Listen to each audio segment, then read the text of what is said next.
Be me, Amelie. Have a pretty normal life. I'm a graphic designer. I work from home mostly. Pay my bills, water my plants, hang out with a small circle of good friends. Not really into drama. I had my share of messy relationships in my early 20s, and I'm kind of over it. All I really want is someone calm, respectful, and kind. Someone I can come home to and just be quiet with if I want.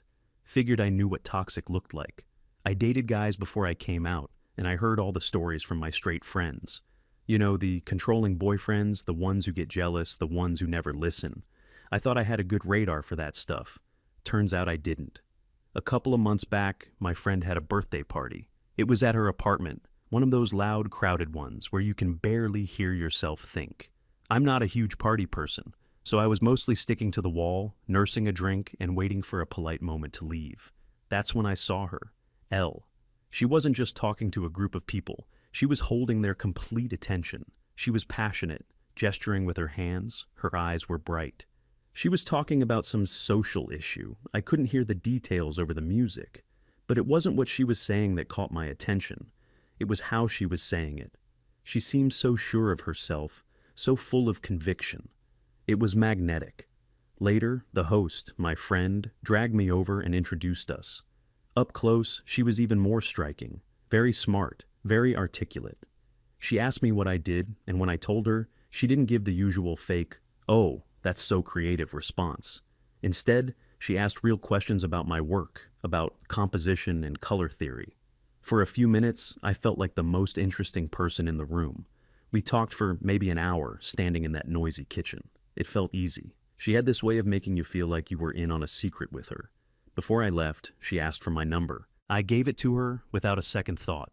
We went out for coffee a few days later. The date was great. She was an amazing conversationalist. She told me about her work at a nonprofit, her activism, the things she was passionate about. It was a lot, but I was genuinely impressed. I'd never met anyone so dedicated to their ideals. She complimented me too, told me I was a great listener, that it was refreshing to meet someone who wasn't cynical about the world. I left that date feeling hopeful. Maybe this could be something different. The first week was pretty much a honeymoon phase. Lots of texting, another nice date. Everything seemed perfect. The first little crack appeared during the second week. It was a Friday night. I was tired from a long week of deadlines. I suggested we just stay in, order a pizza, and watch a movie. A nice, low-key night. She loved the idea. I started scrolling through a streaming service, looking for something fun. I have a soft spot for old 80s action movies. The cheesy one-liners, the ridiculous explosions. It's comfort food for my brain. I found one of my childhood favorites and said, "Oh, we should watch this. It's a classic." Elle leaned over to look at my screen. Her whole expression changed. It was like a switch flipped. The warm, engaging smile was gone. She just said, "You can't be serious." I laughed, thinking she was joking about the bad special effects or something. "What? It's fun." She didn't laugh back. She picked up the remote, turned off the TV, and turned to face me. Then came the lecture. It wasn't a conversation. It was a lecture. For the next 10 minutes, she broke down everything that was wrong with the movie I had picked. How it was a product of the patriarchal machine. How the female characters were nothing but objects for the male gaze.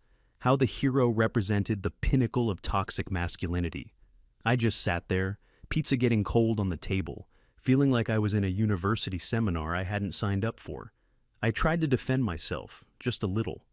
"It's just a silly movie. I don't think it's that deep." That was a mistake. "That's the problem, Amelie," she said, her voice full of disappointment. "It's the things we dismiss as silly that do the most cultural damage. You're normalizing problematic content." I felt my face get hot. I felt stupid. It was just a movie I liked when I was a kid. She saw my expression and softened her tone, but it felt calculated. She put her hand on my knee. "Look, it's not your fault. We're all conditioned by the society we grow up in, but part of being an evolved person is learning to see these things and reject them." She then put on a 2-hour foreign film about the struggles of farm workers. There was very little dialogue, and it was mostly shots of bleak landscapes. I tried to watch it. I really did. I wanted to be the evolved person she was talking about. But I was just miserable. I kept thinking about how all I wanted was to watch a dumb, fun movie. And now I was sitting here, being educated, feeling like I had failed some kind of test. I brushed it off as a one-time thing. She's just passionate, I told myself. It comes from a good place. But it wasn't a one-time thing. It was the beginning of a pattern. A few days later, we were driving somewhere. I was in charge of the music. I put on a playlist of my favorite indie rock bands, stuff I'd listened to for years. A song came on by a popular male singer. It's a sad, emotional song.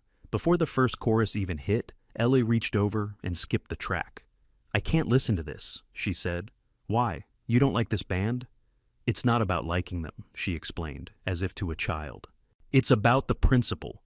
This is a man co-opting the language of female suffering to sell records. It's performative vulnerability." I didn't even know what to say to that. It was just a song I liked. She then put on her own music, which was all very obscure, politically charged folk singers. The rest of the car ride was silent. I just stared out the window. It started to feel like my own tastes, my own small joys, were constantly under scrutiny, and they were always found wanting. Everything I liked was problematic. The books I read, the shows I watched, even the coffee shop I preferred. According to Elle, the coffee shop was owned by a corporation that wasn't ethically aligned. I started to feel like I was walking through a minefield. Before I did anything, or said anything, or suggested anything, I would have to run it through an internal Elle filter. Would she approve of this? Would this start another lecture? It was exhausting. The real turning point, when I started to realize this was something more than just passion, was the incident with the canceled plans. It must have been the third week. I had been absolutely swamped with a huge project for work. I was working 12-hour days. I was stressed. I was barely sleeping. We had a date planned for a Thursday night. By the time Thursday rolled around, I was a zombie. I called her in the afternoon. "Hey," I said, "I am so sorry, but I'm completely drained. Can we please reschedule for this weekend? I just need a night to crash." The silence on the other end of the line was heavy. "So, you're canceling on me," she said. It wasn't a question. "I'm not canceling, I'm just asking to move it. I'm exhausted." "I see," she said, her voice dripping with ice. "I cleared my schedule for you. I put in the emotional labor of preparing to see you tonight. And you're just discarding that because you're a little tired." Emotional labor? Preparing to see me? I just wanted to get dinner. "It's not like that," I tried to explain. "I've had a brutal week." "We all have brutal weeks, Amelie. Part of being in a mature relationship is showing up, even when you're tired. By canceling, you're signaling that I am not a priority to you." The conversation went in circles for 20 minutes. By the end of it, I felt so guilty. I was the bad guy. I was the one who was selfish and uncaring. I ended up apologizing profusely. We rescheduled for Saturday. Fast forward to that Saturday. I had finished my project. I was feeling good. I was excited to see her. I was getting ready, doing my hair. We were supposed to meet in an hour. My phone buzzed. It was a text from Elle. "Hey, so sorry. Something has come up with my activist group. We have an emergency banner making session. I have to cancel tonight. Rain check." No discussion, no asking, just a statement. I stared at the text. I read it 3 times. After the guilt trip she had put me through just 2 days earlier, the hypocrisy was breathtaking. I took a deep breath and texted back. "That's disappointing. I was looking forward to it. Is everything okay?" Her reply came back instantly. "Everything's fine. It's just that sometimes the work has to come first. I would expect you, of all people, to understand the importance of the cause."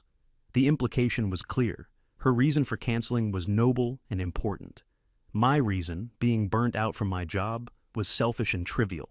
I felt a hot flash of anger. I wrote, "So your time is more valuable than mine? Because when I needed to reschedule, you made me feel like I'd committed a crime." Her response was immediate and cold. "I can't believe you're trying to make this about you.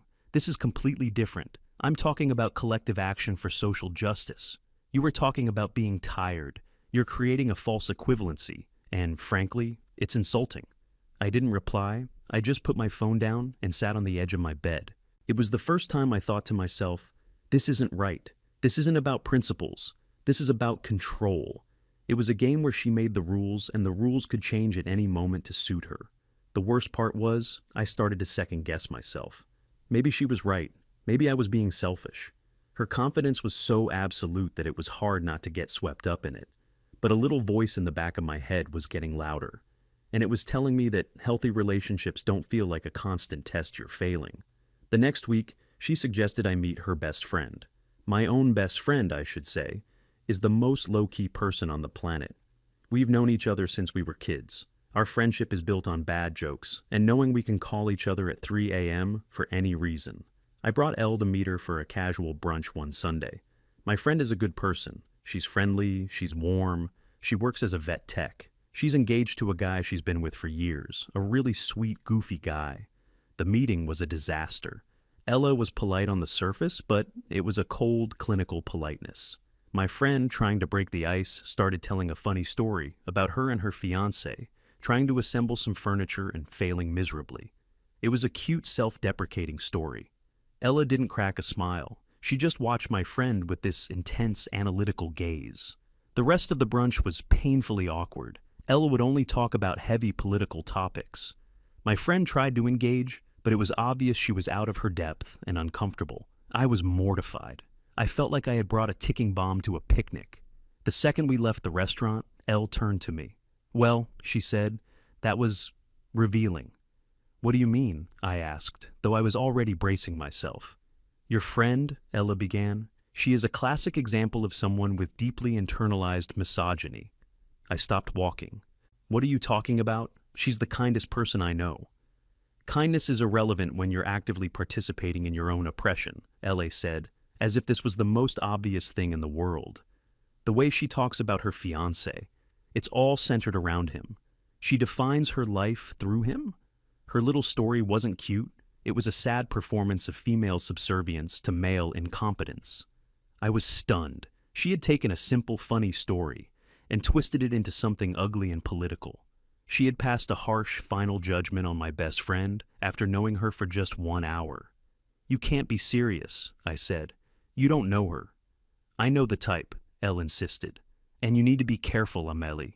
The people you surround yourself with have a profound impact on your own ideological development. A friend like that, she'll hold you back. She'll keep you tethered to the patriarchal norms you should be trying to escape."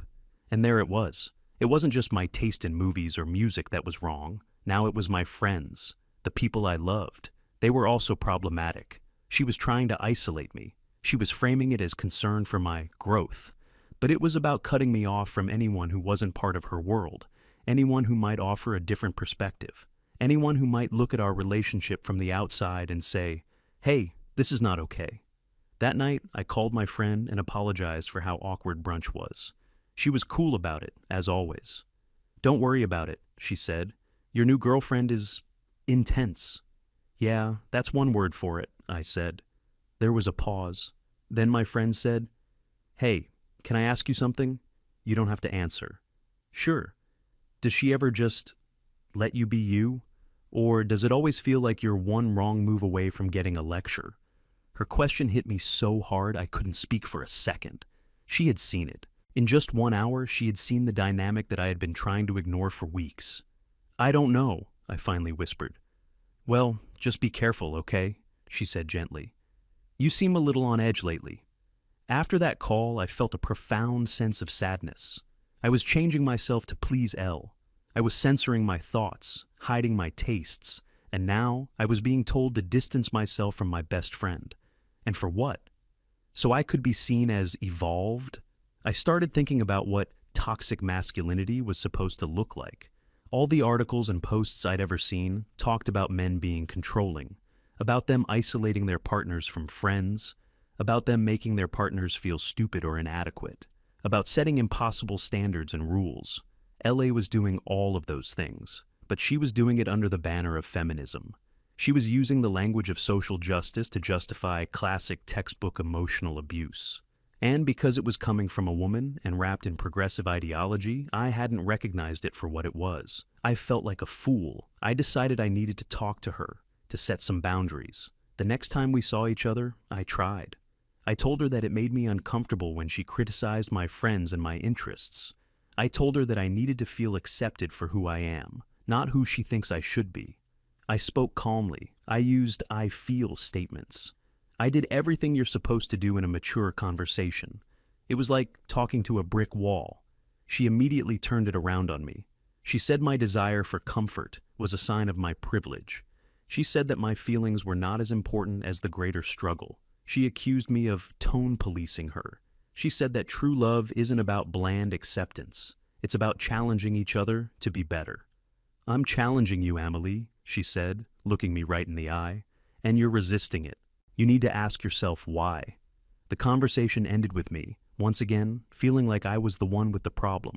I was the one who wasn't strong enough, or smart enough, or committed enough. It was masterful manipulation. She was so good at it. I was starting to feel completely lost. Then she invited me to dinner with her inner circle, her closest friends. "You're going to love them," she said, her eyes shining. "They're the most brilliant, inspiring women I know." A part of me was terrified, but another part of me thought, maybe this is what I need. Maybe if I see her with her friends, I'll finally understand her. I'll see the good side that first attracted me to her. I agreed to go. It was a Friday night, almost exactly 1 month after we first met. I had no idea it would be the last night I ever spent with her. The dinner was at one of her friends' apartments. The place was sparse, minimalist, and cold. It looked less like a home and more like a gallery space for political art. There were 3 of them, besides Elle. And as they came to greet me, I had the strange feeling that I was meeting the same person 3 times. They all had the same severe haircut, the same style of dress, and the same look of weary intellectual superiority in their eyes. I immediately felt like I was an insect being examined under a microscope. The conversation started, and I was completely lost. They didn't talk, they discoursed. They spoke in a language I didn't understand, a dense web of academic jargon and niche terminology. Words like hegemony, praxis, intersectionality, and kyriarchy were thrown around casually. It wasn't a friendly chat, it was a performance. Each one seemed to be trying to outdo the others, to prove they were the most enlightened, the most aware person in the room. Ella was in her element. She was laughing, debating, her voice sharp and confident. I saw the version of her that had first attracted me at that party. But here, in this context, it didn't seem passionate. It seemed aggressive and competitive. I just sat there, smiling politely, trying to keep up. They mostly ignored me. I was clearly not on their level. I was a guest from a lower intellectual caste. I probably said less than 20 words in the first hour. I just nodded along, hoping no one would ask me a direct question. My hope was in vain. During a lull in their theoretical debate, one of the friends turned her attention to me. Her name might have been Kate, or maybe Jane. I can't remember. Her smile didn't reach her eyes. "So, Amelie," she said, her voice a little too loud in the sudden quiet. "Ella tells us you're a graphic designer. That must be interesting." The way she said interesting made it sound like the most boring thing in the world. "It has its moments," I said, trying to sound cheerful. "Do you find it difficult," she continued, leaning forward, "to reconcile your creative impulses with the inherently commercial, capitalist framework you're forced to operate within?" The other 2 stopped talking and looked at me, waiting for my answer. Ella was watching me, an unreadable expression on her face. I felt like I was defending a thesis. I mostly just try to do good work for my clients," I stammered. It was the honest answer, but I knew instantly it was the wrong one. The friend smirked, a tiny, self-satisfied little twitch of her lips. "Clients," she repeated, as if the word tasted bad. She exchanged a look with the others. The conversation moved on, leaving me behind again. I felt a flush of shame creeping up my neck. I had failed another test. We moved to the dinner table. The food was vegan, of course. And while I have nothing against vegan food, this was the kind that felt like a punishment. Bland, joyless, and morally righteous. The interrogation wasn't over. Another friend, a different one, decided it was her turn. "What about media, Amelie? What kind of films and shows do you consume?" I froze. My mind went blank. Every movie I'd ever enjoyed suddenly seemed like a thought crime. I was scrambling, trying to think of something, anything, that would be an acceptable answer. Something directed by a woman, preferably a woman of color. Something obscure. Something that required a 10-page essay to understand. But my brain was empty, so I panicked and tried to pick the safest, most neutral topic I could think of. "I don't watch a ton of movies," I lied. but I guess I like certain actors. Oh, the friend said, raising an eyebrow. For instance, this was it. The final exam. I searched my brain for the least problematic male actor in existence. The one person nobody could possibly have a problem with. And a name popped into my head. I like Keanu Reeves, I said. I even tried to smile. He seems like a genuinely kind and respectful person. The stories you hear about him are always so positive. Silence. A complete, total dead silence fell over the table. It was so absolute that I could hear the hum of the refrigerator in the kitchen. The three friends were staring at me, not with anger, but with a kind of profound, pitying disappointment. I looked at Elle. She had her face in her hands, peering at me through her fingers. She was slowly shaking her head, a look of deep, theatrical despair on her face. My stomach turned to ice. Elle dropped her hands and looked at me. Her voice was quiet, but it cut through the room like a knife. "Amélie," she said, drawing out my name. "We have been seeing each other for a month, a whole month, and you are sitting here, at this table, in this room, and you are praising a man?" The question hung in the air. It wasn't a real question, it was an accusation. "He's just an actor," I said, my voice barely a whisper. "No," Elle snapped, her voice suddenly sharp. "He is not just an actor. He is a symbol. He is the physical embodiment of the patriarchal power structure. By celebrating him, even a supposedly good one, you are actively participating in the system that oppresses us every single day." One of her friends chimed in, her voice dripping with condescension. "You have to understand, the good man is the most dangerous trope of all. It creates a false sense of security. It makes us complacent. It's a wolf in sheep's clothing." The third one added, "Your focus on his individual kindness is a classic liberal feminist mistake. It ignores the systemic issues. The individual does not matter when the structure is corrupt." They were talking about me like I wasn't there, dissecting my comment, my simple, harmless opinion, like it was a cancerous tumor. They were tearing me apart, politely, intellectually, but it was brutal. And Ella was leading the charge. She was using this moment. She was using my humiliation to prove something to her friends, to show them how enlightened she was, how she was working so hard to educate her poor, ignorant girlfriend. I looked around the table at these four faces, all staring at me with a mixture of pity and contempt.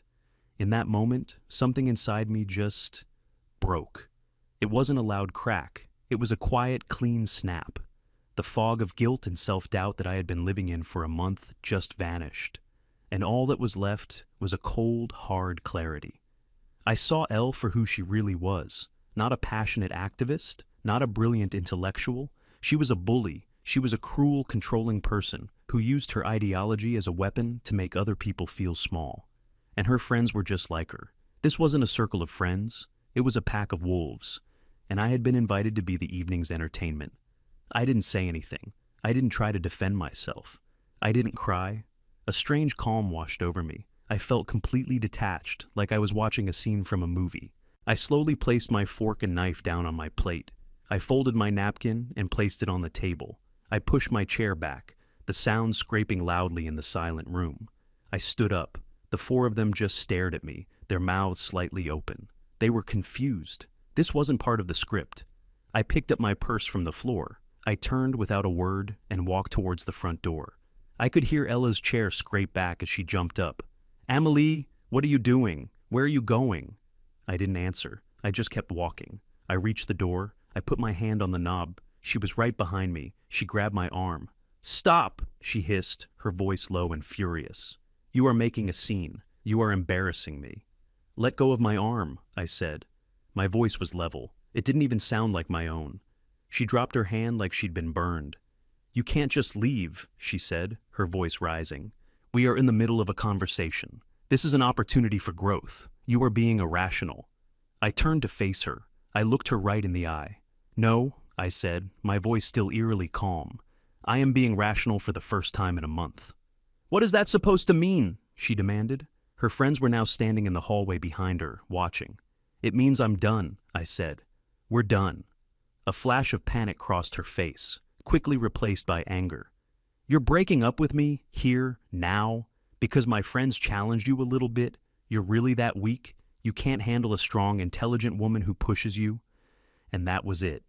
That was the line. All the frustration, all the humiliation, all the exhaustion of the past month coalesced into a single point of focus. "This has nothing to do with strength, Elle," I said. My voice was quiet, but it filled the small hallway. "This is about respect, and you have none.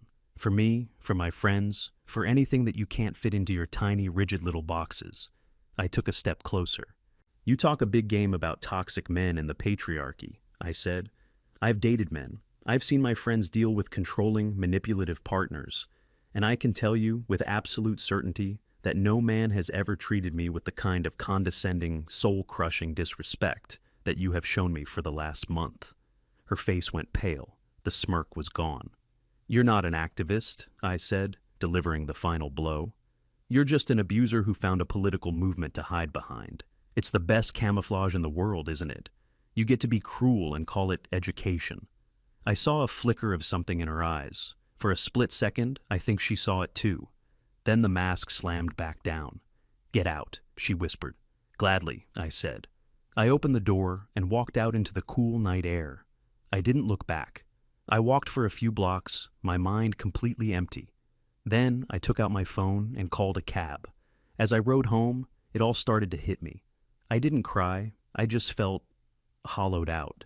The next day I blocked her number. I blocked her on all social media. I didn't want to hear from her. I didn't want her apologies if she was even capable of them. I just wanted her gone. A week later, I met my best friend at our usual spot, a quiet little dive bar. I told her everything. The whole story, from the first lecture about the movie to the final, disastrous dinner party. She listened patiently, nodding, her expression growing more and more horrified. When I was finished, she was quiet for a long time. She just shook her head. "I don't even have the words," she finally said. "She's not a feminist. She's just an awful person, that's it. That's the whole story." I took a long drink of my beer. The bar was warm and noisy, full of normal people having normal conversations. It felt like I could finally breathe again. "You know," I said, looking at the condensation on my glass, "when we first met, I thought it had been so long since I'd been in a relationship. I'd forgotten what the red flags looked like." I looked up at my friend. "It was only a month," I said. 30 days. I gave a small, bitter laugh. "But I swear, it was the most toxic relationship of my entire life.